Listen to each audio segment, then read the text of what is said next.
주일 오후 예배에 참여하신 여러분 모두에게 풍성이 넘치시기를 주님의 이름으로 축복합니다. 제가 예전에 섬기던 교회에서 감정 기복이 좀 크고 또 신앙 기복이 좀 큰 청년이 한 명 있었습니다. 오랫동안 성경 공부도 같이 하고 제자 훈련도 하고 같이 노방전도도 나가고 했던 청년입니다. 참 좋은 것이 그 청년이 여기 없어서 자유롭게 얘기할 수 있는 게 참 개인적으로 좋습니다. 신실한 청년입니다. 참 신실하고 믿음직스러운 청년인데요. 이제 감정 기복이 좀 컸습니다. 그래서 어느 날은 오면은 목사님 왜 하나님은 저를 왜 이렇게 사랑하실까요? 그래서 막 물어요. 그래서 그렇지, 하나님을 사랑하시지. 한 달쯤 지나면 목사님 저는 살 가치가 없는 것 같아요. 그래서 하나님, 목사님 저는 인생이 다 망한 것 같아요. 학교도 복학도 해야 되는데 하기도 싫고 전공도 맞지 않고 대학 졸업도 못할 것 같아요. 친구도 못 사귀겠어요. 보면 이렇게 자기가 튕기는 스타일인데 인기도 많이 있는 친구입니다. 되게 멋있어요. 잘생긴 친구입니다. 그러다가 또 한두 달쯤 지나면 목사님 하나님 저에게 왜 이렇게 큰 은혜를 베풀어 주실까요? 막 울고 하나님 너무 사랑해요. 막 예배 드려야겠어요. 목사님 노방전도 언제 가시나요? 노방전도 같이 나가죠. 그래 가자. 그럼 다음날 되면 목사님 엄마 아빠랑 싸웠어요. 너 어저께는 엄마 아빠 전도하겠다며 전도하려고 마음먹었다가 싸웠어요. 감정기복 굉장히 큰 친구가 있었습니다. 그래서 학교도 이제 복학하기 싫어하고 복학했다가도 또 휴학하고 적응을 못하고, 그래서 밥도 맨날 제가 사주고 어디 간다 그러면 차도 맨날 제가 태워주고 뭐 어쩌다 또 전화해가지고 막 징징거리면서 1시간 반, 2시간 얘기하면서 저 살 가치가 없는 것 같아요 이러다가 하나님 너무 좋아요, 하나님 사랑해요 이러다가 막 감정 기복이 큰 친구였습니다. 그러다가는 나중에는 이게 한번 너무 심해진 적이 있었어요. 너무 심해져서 목사님 저는 살면 안 될 것 같아요. 우리 가족 전도도 안 되고 예수님들 우리 가족들 다 안 믿고 저한테 미쳤다 그러고 저는 돈도 없고 가난하고 그리고 그냥 사는 게 너무 우울해요. 학교도 대학교도 학교 자체는 괜찮습니다. 과도 괜찮은데 적응 못 하겠어요. 왜 제가 작곡을 해야 되는지 모르겠습니다. 싫어요. 막 살기도 싫고요. 뭐가 또 싫어요. 맨날 그러더라고요. 제가 너무 힘들어가지고 야 네가 그렇게 가야겠으면 왜 아직 그러고 있냐 한번 물어봤어요. 그랬더니 그냥 가면 지옥 갈까봐 결단을 못 하겠대요. 교회 다니는데 그렇게 스스로 그러면 안 되잖아요. 그래서 제가 하나님 앞에 기도하다가 야 내가 편법을 하나 알려줄까 그랬습니다. 좀 오해하지 말고 들으세요. 쭉 들으시면 오해하시고 자다가 이것만 들으시면 오해하시는데 쭉 들으시면 오해를 안 하실 것 같아요. 야, 하나님의 사람들이 스스로 목숨을 끊고 지옥에 가지 않는 방법이 있다. 뭔데요? 정말 그래도 돼요? 성경에 써있지는 않는데 내가 보면 이게 가능해. 성경을 볼 때. 정말요? 뭔가요? 그랬더니 일단 금식 기도원에 들어가. 딴 데 가지 말고 금식 기도원에 들어가서 40일 금식 기도를 해. 40일 금식 기도를 하다가 가면 이거는 스스로 목숨을 끊는 게 아니라 순직 처리가 될 것 같아. 하나님 나라에서 만약에 그렇게 40일 금식 기도를 하다가 가면은 그 하나님께서 부르신 거지 뭐 너한테 책임이 없잖냐. 그런데 그거 하다가 살 길이 떠오른다. 그럼 빨리 나와. 그냥 열심히 살게요 그러더라고요. 저 배고픈 거 못 참는데요. 그냥 열심히 살게요. 그럼 그걸 못 하겠으면 새벽 기도라도 해라. 아니면 너 또 죽겠다는 소리 하면 너 40일 금식 기도해. 아니면 새벽 기도 하든가. 그래서 이 친구가 기도를 했습니다. 금식 기도까지는 못하고요. 하루씩 하더라고요. 하루씩 하고 새벽은 못해도 성경 공부하고 제자 훈련하고 또 기복이 있고 또 있지만 결과는요. 그렇게 한 5, 6년 지났을 때요. 그 가족이 다 예수님을 믿게 되었습니다.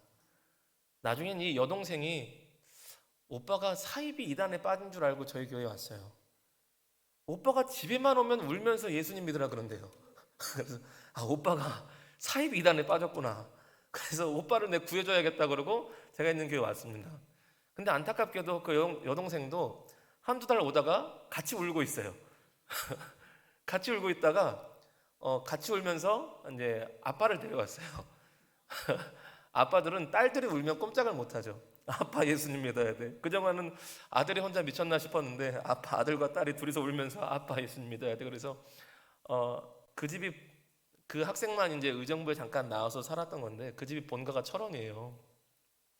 철원에서부터 양주까지 아버지와 딸과 아들이 차를 타고 오는 겁니다. 그 어머니는 이제 사업을 하시니까 가끔 절기마다 한 번씩 오셔서 밥을 사시고 참 감사한 게 대학을 졸업은 못했어요. 끝내 대학을 졸업을 못했습니다. 근데 또 어떻게 작은 가게를 열었는데 그게 하나님 은혜를 주셔가지고 번듯하게 뭐 큰 부자는 아니지만 그래도 자기 살림을 꾸릴 만큼은 되었습니다. 뭐 자기 차도 하나 사고 조그맣게 둘이 합쳐가지고 부모님이랑 같이 살 집도 사고 교회 점심 식사 제공하겠다고 식사비도 내고 목사님 아들 딸 셋이죠. 어린이날 선물 사주세요. 통장에 막 야, 너 많이 컸다. 막 그지같이 입고 막 코찔찔하고 내가 이렇게 밥 사주고 차로 운전해 줄 때가 어제 같은데 여러분 우리 하나님의 사람들이 갖는 하나님의 백성으로 사는 큰 은혜가 있다면요. 저는 그렇게 생각합니다. 다시 시작할 수 있는 은혜가 있다는 겁니다. 하나님의 사람들도 넘어질 수 있고요. 하나님의 사람들도 시련이 있고요. 하나님의 사람들도 광야가 있습니다. 그런데 참 감사한 것은 끝까지 하나님 붙들고 늘어질 때 하나님께서는 다시 시작할 수 있는 힘과 은혜와 기회를 주신다는 것입니다. 오늘 우리 출애굽기 34장 말씀 보는데요. 출애굽기 31장까지 성막을 있었고 32장에서 우상 숭배로 이스라엘 백성이 범죄했습니다. 그리고 33장에서 모세가 하나님 앞에 간절히 기도했습니다. 기도하고 목숨 걸고 기도했습니다. 그리고 하나님께서 마음을 돌이키시고 드디어 34장에서 두 번째 돌판, 두 번째 언약의 말씀을 주십니다. 우리 34장 1절에서 4절 말씀 한번 다시 보시겠습니다. 1절에서 4절 같이 읽겠습니다.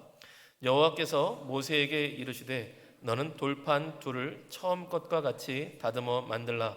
내가 깨뜨린 처음 판에 있던 말을 내가 그 판에 쓰리니 아침까지 준비하고 아침에 시내산에 올라와 산 꼭대기에서 내게 보이되 아무도 너와 함께 오르지 말며 온 산에 아무도 나타내지 못하게 하고 양과 소도 산 앞에서 먹지 못하게 하라. 아멘. 34절 4절 읽겠습니다. 같이 읽습니다. 모세가 돌판 둘을 처음과 같이 깎아 만들고 아침에 일찍 일어나 두 돌판을 손에 들고 여호와의 명령대로 시내산에 올라가니. 아멘. 하나님께서 모세에게 돌판 둘을 만들라고 말씀하셨습니다. 첫 돌판은 하나님께서 준비하셨고 하나님께서 직접 계명을 써주셨는데 두 번째 돌판은 모세야 처음에 네가 본 것처럼 돌판 둘을 준비해라. 그리고 내가 다시 언약의 말씀을 써줄 것이다 라고 10계명 말씀이죠. 언약을 맺기로 두 번째 돌파는 다시 언약을 맺고 다시 하나님 백성으로 살아갈 수 있는 그 거룩한 기회를 주시겠다는 은혜의 말씀이었습니다. 그 중간에 있었던 말씀처럼 내 사자를 보내고 나는 같이 안 가겠다라는 정도가 아니라 내가 언약을 맺고 너희와 함께 가며 너희의 너희의 하나님으로서 너희와 동행하겠다는 하나님의 은혜의 약속의 말씀이었습니다. 다시 시작할 수 있는 기회를 주시는 은혜를 주신 분이 바로 우리 하나님이셨습니다. 여러분이 이 고대 근동에서는요 계약서를 쓰는데 돌판에 쓰는 경우가 많았다 그래요. 특별히 나라와 나라 간에 전쟁을 했을 때 한 나라가 다른 나라를 이기면 이 나라는 종과 같은 나라가 되며 좀 좋으면 신하 같은 나라가 됩니다. 무조건 이 나라의 법을 상급 승리자의 나라의 법을 따라야 되는데 이렇게 큰 계약에 있어서는 군신 관계를 맺는 계약에 있어서는 돌에다가 그 계약서를 썼다 그래요. 그럼 그 계약서를 이쪽에 반 쓰는 게 아니겠죠. 이쪽에도 똑같이 이쪽에도 똑같이 전에도 한번 말씀드렸던 것처럼 계약서를 갑과 을이 나눠가는 것처럼 똑같이 10계명의 말씀을 양쪽 돌판에 써주셨을 것으로 생각을 합니다. 그 돌판을 모세에게 준비하라고 하시는 하나님, 다시 언약을 맺고 다시 내가 너희와 함께 할 것이며 너희와 함께 살 것이다 라고 언약을 맺어주십니다. 여러분 이게 참 감사함이에요. 참 은혜입니다. 하나님께서 우리가 너무나 큰 범죄였잖아요. 어느 신학자의 말처럼 아담의 범죄 이후에 가장 큰 범죄라고 할 만큼의 범죄를 지었는데 그럼에도 불구하고 다시금 하나님 백성으로 살 수 있는 기회를 주십니다. 이게 정말 은혜지요. 그래서 이렇게 언약을 맺으시면서 하나님께서 하나님 자신에 대해서 다시 한번 알려주십니다. 계시해 주시죠. 우리는 하나님이 어떤 분이신지 그냥은 알 수가 없습니다. 하나님께서 드러내 주시고 알려주셔야만 우리가 하나님이 어떤 분이신지 알 수가 있어요. 우리 5절에서 7절 말씀 한 번 더 같이 보시겠습니다. 5절에서 7절 같이 읽겠습니다. 여호와께서 구름 가운데 강림하사 그와 함께 거기 서서 여호와 이름을 선포하실세 여호와께서 그의 앞으로 지나가시며 선포하시되 여호와라 여호와라 자비롭고 은혜롭고 노하기를 더디하고 인자와 진실이 많은 하나님이라 인자를 천대까지 베풀며 악과 가실과 죄를 용서하리라 그러나 벌을 면제하지는 아니하고 아버지의 악행을 자손 3, 4대까지 보응하리라. 아멘. 하나님은 어떤 분이신지 하나님께서 스스로 드러내어 계시하여 알려주셨습니다.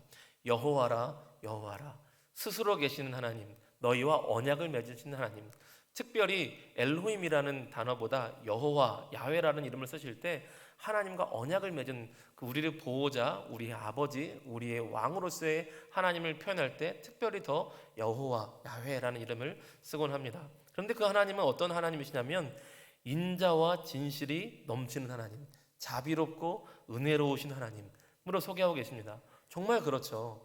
지금 다시 용서해 주시고 다시 받아주시는 하나님이시잖아요. 그런데 인자를 천대까지 베풀고 또한 아버지의 악행은 자손 3, 4대까지 보응하리라 라고 하시는데요. 자손 3, 4대까지 보응하면 그건 무서운 거 아닌가? 라고 생각할 수도 있습니다. 물론 일단 표면적으로 보면 천대 3이에요. 천대 3. 하나님의 은혜는 천대까지 하나님의 보응은 3, 4대까지 비교할 수 없이 은혜가 크다는 것입니다. 그런데 죄악을 무시하시는 않는다는 거예요. 근데 또 하나 3, 4대면 우리가 모르는 어른들의 죄가 나한테 온다면 무서운데요? 라고 할 수도 있지만 오늘날 우리는 이제 3, 4대가 이러면 막 다 따로 살아서 이런데요. 이 당시 3, 4대면요 같이 살고 있습니다. 그랬겠죠? 그 당시에 3, 4대면요 그냥 같이 살고 있는 그 가족이 그 죄 때문에 같이 고통을 받는다는 것입니다. 사실 그렇습니다. 특별히 그 가족의 어른들이 또는 그 가장들이 범죄하면요 죄를 지어서 망하고 잘못하고 실수하고 막 이러면요 가족이 다 고통받습니다. 애들도 마찬가지고요. 그런 의미에서 또 3, 4대라고 할 수가 있을 것입니다. 그런데 다시 시작하시는 은혜 가운데 우리가 하나님은 다시 시작하는 은혜 가운데 나를 새롭게 하셔 라고 하는 그 기회를 주실 때 나는 나 스스로의 힘으로 이렇게 막 불끈 지고 일어나는 것이 아니라요 하나님께서 다시 시작하는 은혜를 주실 때 우리가 해야 될 것이 있습니다. 우리 8절 9절 말씀입니다. 우리 8절 9절 같이 읽습니다. 모세가 급히 땅에 엎드려 경배하며 이르되 주여 내가 주께 은총을 입었거든 원하건대 주는 우리와 동행하옵소서 이는 목이 뻣뻣한 백성이니이다. 우리의 악과 죄를 사하시고 우리를 주의 기업으로 삼으소서. 아멘. 8절에 보니까요 모세가 급히 땅에 엎드려 경배하며 라고 그랬습니다. 하나님께서 우리에게 다시 사는 기회를 주실 때요 세상의 방식처럼 그래 내가 다시 일어날 수 있지 내가 대단한 사람이지 내 주먹 불끈 쥐고 일어나지 이런 마음의 자세로 사는 게 아닙니다. 하나님께서 두 번째 다시 일어날 기회를 주실 때 우리의 마음의 자세는요 오늘 모세처럼 땅에 엎드려 하나님께 경배하는 자세로 사는 것입니다. 전적인 하나님의 은혜거든요. 하나님의 은혜 앞에 하나님께 경배하고 하나님께 꿇어 엎드려 내가 하나님께만 경배하겠습니다라는 거예요. 근데 이 다음에 보면 하나님께서 다른 우상들을 섬기지 말고 다른 우상들을 경배하지 말고 하나님만 경배하라는 말씀이 나옵니다. 그럼 이게 하나님만 경배한다는 것이요 절대 자존심이 상하는 일이 아닙니다. 어떤 면에서요 하나님만 경배한다는 건요 굉장히 우리가 고결해지고 존귀한 일이 되는 것입니다. 왜냐하면 사실 우리가 엎드려 꿇어 경배할 만한 대상이 하나님 외에는 계시지가 않습니다. 우리가 부모님께 이제 공경하는 인사 이런 거 말고요, 세배하는 거 이런 거 말고요, 내가 경배할 대상이 세상에 무엇이 있겠습니까? 하나님께서 그러시는 거예요. 야, 너는 내 형상대로 지음받은 내 아들, 딸이야. 그런데 해와 달과 별을 왜 거기 꿇어 경배하니? 네가 더 소중한데. 네가 경배할 존재는 만군의 여호와 창조주 하나님밖에 없는 것이야. 여러분, 그래서 다시 시작하신 은혜를 주실 때요, 우리는 하나님께만 경배한다는 것은요, 사실 굉장한 자부심입니다. 나는 하나님 외에는 내가 무릎 꿇을 것이 없어 라는 것이죠. 그것이 교만한 마음, 사람들에게 함부로 하는 것이 아니라 하나님을 온전히 사랑한다는 마음이죠. 비슷한 마음가짐일까요? 예전에 드라마 잘 안 보는데요, 이렇게 유튜브로 이렇게 클립 조금씩 보다가 벌써 오래된 드라마라 그러더라고요. 이태원 클라스라고 혹시 아세요? 젊은 분들이 많이 알 것 같아요. 그 하현우라는 가수가 돌덩인가라는 가수를 부른 영화인데, 주인공이 어려서부터 어떤 불의 앞에도 무릎을 꿇지 않습니다. 무릎을 안 꿇어서 나중에는 부모님도 회사에서 잘리고 자기 자신도 감옥에 가요. 그런데 학폭을 당하고 뭐 그렇게 뭐 학폭하는 친구가 무슨 회장님 아들인가 뭐 그런데 거기에서도 뭐 돈 앞에서도 무릎을 꿇지 않습니다. 그러니까 아빠가 너무 자랑스러워하세요. 야, 내 아들 참 멋있구나. 그런데 너무 순간 갑자기 지나간 장면이 있었는데요, 이 주인공이 갑자기 무릎을 꿇는 장면이 쑥 하고 지나가요. 나중에 보니까 이 친구가 무릎을 꿇었네? 봤더니 자라기가 사랑하는 여자친구의 어머니, 장모님에게 무릎을 꿇습니다. 감사합니다 그러고 병상에서. 이게 참 멋있는 것 같아요. 어디에 무릎을 꿇느냐에 따라서 이 사람이 다른 거죠. 내 사랑하는 아내가 될 사람, 그리고 그의 어머니 앞에 공경의 무릎을 꿇은 거죠. 여러분, 우리가 아무데나서나 무릎을 꿇을 수 없습니다. 여러분, 우리는 하나님만 경배하는 거룩한 사람으로 세상에 자부심을 가지고 하나님께서 주시는 두 번째 은혜를, 새롭게 하신 은혜를 살아갈 수 있는 저와 여러분 되시기를 주님의 이름으로 축복합니다. 이렇게 주님께서 두 번째 다시 살게 하시는 은혜를 누리는 사람은요, 우리 14절처럼 하나님의 사랑에 발을 딛고 사는 사람입니다. 우리 오늘 본문은 아닌데요, 아마 자막에는 안 나올 겁니다. 성경 구절 34장 14절 말씀 한번 보실까요? 14절 말씀 한번 같이 보시겠습니다. 시작. 너는 다른 신에게 절하지 말라. 여호와는 질투라 이름하는 질투의 하나님이니라. 아멘. 말씀 준비하면서요, 이게 참 새롭게 다가왔습니다. 여러분, 질투도 급이 맞아야 하는 것 아니겠습니까? 우리가 다른 것에 대한 마음이 뺏긴다고 하나님이 질투하신다면 그냥 어렴풋이 생각하면 하나님 질투한다고요? 그랬는데, 여러분 조금 생각해 보시면 내가 뭐라고, 내까짓 게 뭐라고 하나님이 질투까지 하시면서 나를 사랑하시지? 라는 생각이 듭니다. 하나님 나 진짜 사랑하시나 보다. 여러분, 진짜 사랑하시지 않고는요, 질투가 안 납니다. 여러분, 솔직히 우리가 주님의 이름으로 사랑합니다 그랬지만 그분이 다른 사람 사랑한다고 질투 잘 안 하시잖아요. 우리가 그렇게까지는 사랑하기 어렵잖아요, 솔직히. 그렇긴 합니다. 현실적으로. 그런데 내 남편, 내 아내, 다른 남자, 다른 여자 하면 이렇게 질투가 나와서 분노가 일어나겠죠. 하나님께서 내가 뭐라고 나를 그렇게까지 질투하시고 사랑하시지? 이게 너무나 신기한 한 주였습니다. 여러분, 이 말씀을 믿으시지요? 저는 이 말씀이 진리의 말씀이라고 믿습니다. 하나님께서 우리에게 다시 시작할 수 있는 기회를 주시는 이유는요, 여기에 있습니다. 하나님께서 우리를 질투하시도록 너무나 사랑하시기 때문이에요. 여러분, 우리가 때로는 넘어져도, 때로는 힘겨워도 우리의 삶을 다시 시작할 수 있는 이유, 그 양주에 있었던 그 청년처럼 굴곡이 심한 감정이 있어도 또 삶이 어려워도 다시 시작할 수 있는 우리의 삶의 근본은 여기 있습니다. 하나님께서 우리를 질투하시도록 사랑하신다는 것입니다. 여러분, 우리의 삶의 이유를, 우리 삶의 원동력의 반석을 여기에 두고 살아가시는 저와 여러분 되기를 소원합니다.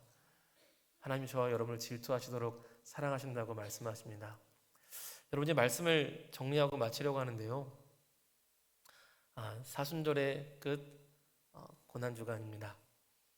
그리고 이 고난주간에 그 십자가 사랑 더 깊이 묵상하고 하나님 앞에 나아갔으면 좋겠습니다. 하나님을 사랑하는 사람, 또 그 뜻대로 부르시는 이들에게 모든 것을 합력하여 선을 이루게 하시는 줄로 믿습니다. 그리고 다시 시작하는 은혜, 하나님 끝까지 붙들고 하나님 앞에 기도하는 사람에게 언제든지 두 번째고 세 번째고 네 번째고 다시 시작하는 은혜를 주실 줄로 믿습니다.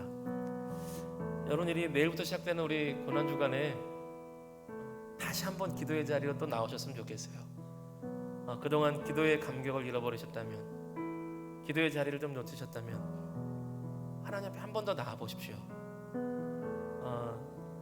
일상의 삶에서 시간을 좀 더 내어서 기도하셔도 좋고요. 조금 더 열심을 내신다면 새벽 기도 한번 또 고난주간 특별 기도회로 나와보셔도 좋을 것 같습니다. 우리 청소년들에게는 학교 가니까 힘들 테니까 온라인이라도 인터넷이라도 좀 참여하면 좋겠다, 이렇게 권면을 하고 있습니다. 여러분, 이렇게 주님의 사랑을 묵상하며 고난주간에 더욱더 기도하며 나아갈 때 하나님께서 우리의 삶을 주님의 사랑 안에서 더 힘있게 더 새롭게 나아가는 그 은혜를 베푸실 줄로 믿습니다. 그 사랑과 은혜 가운데 우리 내일부터 시작되는 고난주간 한 주간 은혜 가운데 살아가시기를 주님의 이름으로 축복합니다. 우리 지금 말씀 생각하면서 기도하겠습니다.